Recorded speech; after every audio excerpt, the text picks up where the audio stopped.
A very warm welcome to all CS Net License Aspirants.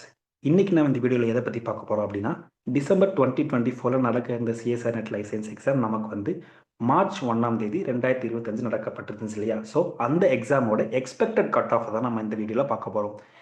இந்த expected cut off நம்ம எதை base பண்ணி release பண்ணுறோம் அப்படின்னா, இதுக்கு முன்னாடி கொடுக்கப்பட்ட கட் ஆஃப், அதாவது லாஸ்ட் இயர் நடந்த எக்ஸாமோட கட் ஆஃபை பேஸ் பண்ணியும் அண்ட் என்டிஏ தரப்புலேருந்து இப்போ நமக்கு ஸ்கோர் கார்டு ரிலீஸ் பண்ணியிருக்காங்க இல்லையா, அதையும் அனலைஸ் பண்ணி தான் இந்த எக்ஸ்பெக்டட் கட் ஆஃப் நம்ம ரிலீஸ் பண்ணுறோம். And then before moving into the video, நம்ம ஜென்ரலாகவே கட் ஆஃப் அப்படின்னு என்னன்றதை பார்த்துட்டு போயிடலாம். ஓகேங்களா? ஓகே, கட் ஆஃப் அப்படின்னு என்னன்றதை ஒரு எக்ஸாம்பிள் வச்சு நம்ம சொல்லலாம். நம்ம ஸ்கூல் காலேஜ் டேஸில் எக்ஸாம் எழுதிருப்போம் இல்லையா, அது எதை பேஸ் பண்ணியிருக்கும், லைக் 100 மார்க்குக்கு நீங்கள் 35 மார்க் எடுத்தால் பாஸ் அப்படின்னு சொல்லியிருப்பாங்க இல்லையா. ஸோ அந்த 35 என்னது, ஒரு minimum mark to qualify the exam. அதே மாதிரி தான் இதே காம்படேட்டிவ் எக்ஸாம் எடுத்துக்கிட்டீங்க அப்படின்னா, அந்த ஒரு minimum mark to qualify the exam தான் நம்ம கட் ஆஃப் அப்படின்னு சொல்லுவோம். அண்ட் தென் ஸ்கூல் காலேஜஸில் நம்ம என்ன சொல்லியிருப்போம்னா, 100க்கு யார் 35 எடுத்தாலும் பாஸ் தான் சொல்லியிருப்போம். ஆனால் இங்கே நம்ம காம்படேட்டிவ் எக்ஸாம் அப்படி சொல்ல முடியாது. ஸோ இந்த கட் ஆஃப் ஸ்கோர்ஸை ரிலீஸ் பண்ணுறதுக்கு நிறைய ஃபேக்டர்ஸ் இன்வால்வ் ஆயிருக்கும். அதில் மேஜரான 3 ஃபேக்டர்ஸ் என்ன அப்படின்னு பார்த்தோம் அப்படின்னா, நம்பர் ஆஃப் கேண்டிடேட்ஸ், அதாவது இந்த எக்ஸாமுக்கு எத்தனை நம்பர் ஆஃப் கேண்டிடேட்ஸ் அப்பியர் ஆகியிருக்காங்க அப்படின்றது. லைக் நிறைய பேர் அப்ளை பண்ணியிருப்பாங்க, பட் யாரெல்லாம் அப்பியர் ஆகியிருக்காங்க அப்படின்றத பேஸ் பண்ணி ஒரு ஃபேக்டராக எடுத்துப்பாங்க. அண்ட் தென் எக்ஸாமோட difficulty level, like difficulty level அதிகமாக இருந்துச்சுன்னா கட் ஆஃப் கொஞ்சம் கம்மியாக இருக்கும். இதே டிஃபிகல்ட்டி ரொம்ப ஈஸியாக இருந்துச்சு, கொஸ்டின் பேப்பர் ரொம்ப கஷ்டமாகவே இல்லை ஈஸியாக இருந்துச்சு அப்படின்னா கட் ஆஃப் கொஞ்சம் அதிகமாகவே இருக்கும். And then most important factor அப்படின்னு பார்த்தீங்கன்னா கேண்டிடேட்ஸோட கேட்டகரி, அதாவது லைக் நீங்கள் ஜெனரல் கேட்டகரியா, இடபிள்யூஎஸ்ஆ, ஓபிசியா, எஸ்சிஎஸ்டியா, இல்லை பிடபிள்யூடியா, இதை பேஸ் பண்ணியும் உங்களுக்கு கட் ஆஃப் ஸ்கோர்ஸ் வேரி ஆகும்.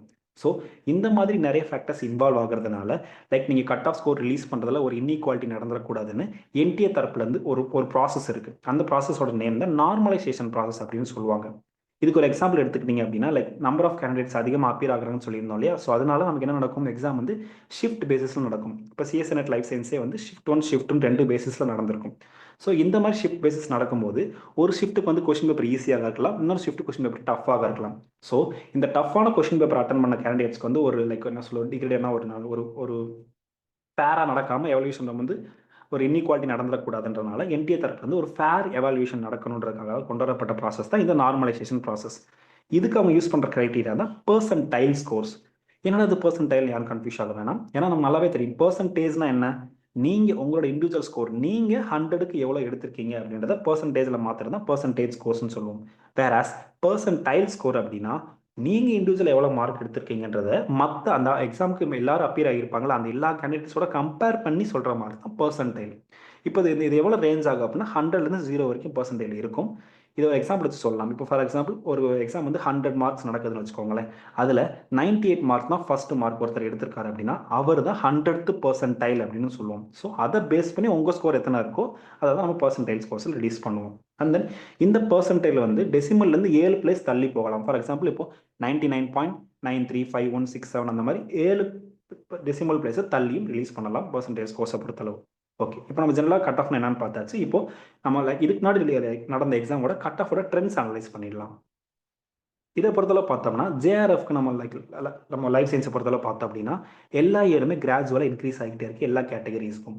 ஒரு சின்ன ஃப்ளக்சுவேஷன் அங்கங்கே இருக்கும், பட் ஆனால் கிராஜுவலாக இன்க்ரீஸ் தான் நடந்துட்டு இருக்கு எல்லா கேட்டகரிஸை பொறுத்தளவு. இது ஏன் அப்படின்னு பார்த்தீங்கன்னா இயர் வைஸ் வந்து நம்பர் ஆஃப் கேண்டிடேட்ஸ் அப்பியரிங் அதிகமாக இருக்குது. அண்ட் தென் என்டிஏ தரப்புலேருந்து கொஸ்டினோட ஸ்டாண்டர்ட்ஸ் ரொம்ப டிஃபிகல்ட்டாக மாறிக்கிட்டு இருக்கு. இதுக்கான ரீசன் என்ன அப்படின்னு பார்த்தோம்னா வெறும் குவாலிஃபைட் கேண்டிடேட்ஸ் மட்டும்தான் அது எலிஜிபிள் ஆகணும் இந்த எக்ஸாமு. ஸோ தட் நம்ம வந்து ஸ்டாண்டர்டாக மாற்றணும்னு சொல்லி இது கொண்டதுனால தான் இந்த டிஃபிகல்ட்டி லெவல் இன்க்ரீஸ் ஆகிட்டே இருக்கு இயர் பை இயர். நம்ம லக்ஷர்ஷிப் பொறுத்தளவும் பார்த்தனாலும் அதே மாதிரி தான் ட்ரெண்டரை பார்க்க முடியுது. கிராஜுவலாக எல்லா இயரும் கொஞ்சம் கொஞ்சமாக இன்க்ரீஸ் ஆகிக்கிட்டே தான் இருக்குது. ஸோ நான் ஆல்ரெடி சொன்ன மாதிரி இப்போ நம்ம டென்டேட்டிவான கட் ஆஃபை பார்க்கலாம். அதாவது நம்ம ஆல்ரெடி போன இயரில் நடந்த கட் ஆஃபோட ட்ரெண்ட் அனலைஸ் பண்ணியும் அண்ட் இந்த வாட்டி ரிலீஸ் ஆன ஸ்கோர் கார்டை பேஸ் பண்ணி தான் இந்த நமக்கு எக்ஸ்பெக்டட் கட் ஆஃப் கொடுக்கப்பட்டிருக்கு. அண்ட் தென் இது ஒரு டென்டேட்டிவ் தான் ஃபார் யுவர் ரெஃபரன்ஸ்.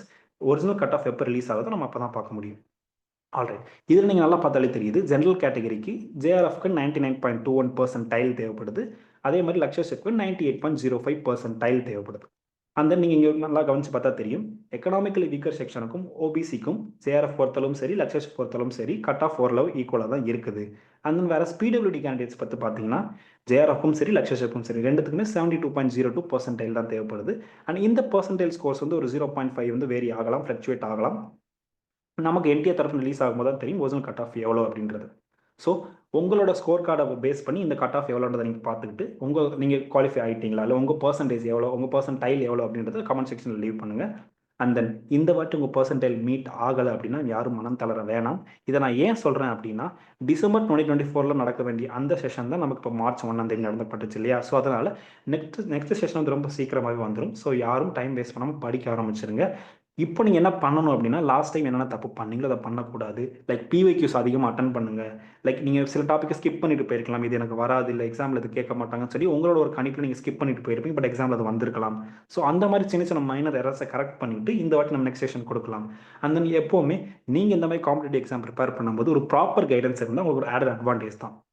அண்ட் நம்ம ப்ரொஃபஸர் அகாடமியில் சிஎஸ்ஆர்நெட் லைசன்ஸ் எக்ஸாமை தவிர்த்து இன்னும் 3 சப்ஜெக்ட் நம்ம சிஎஸ்ஆர்நெட் லைசன்ஸ் எக்ஸாம் ஆஃபர் பண்ணிட்டு இருக்கோம். உங்களுக்கு கோர்ஸ் ரேட் அண்ட் டீடைல்ஸ் தேவைப்படுது அப்படின்னா கீழே இருக்க இந்த நம்பரை கான்டாக்ட் பண்ணி தெரிஞ்சுக்கோங்க. And all the very best for your upcoming exam. Thank you.